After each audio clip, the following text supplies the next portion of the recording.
Hey everyone, welcome to our channel.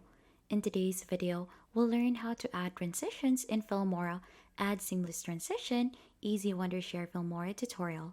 So for us to be able to begin, just open the Filmora app onto your device first.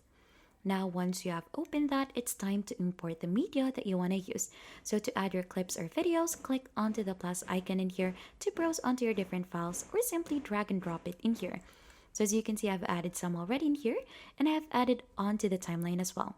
So the same thing, you could go ahead and click onto the plus icon to add this onto the timeline, or you could go ahead and simply drag and drop them. So as you can see, I have two clips already in here, a video and a photo.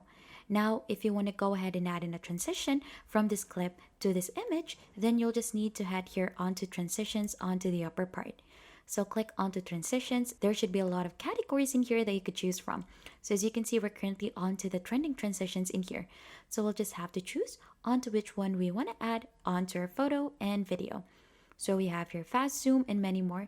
So what we need to do first is we need to download the transition before we could use that. So we'll just have to wait for that one to be downloaded. And once it is downloaded, you should be able to see a preview for that one.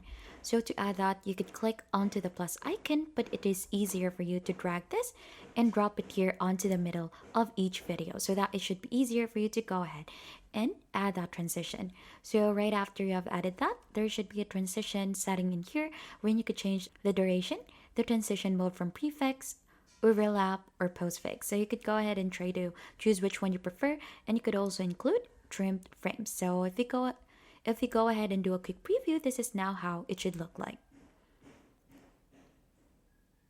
And that is how you could add transitions in Filmora. If you think this has been helpful, don't forget to hit the like, subscribe, and we'll see you on to our next video.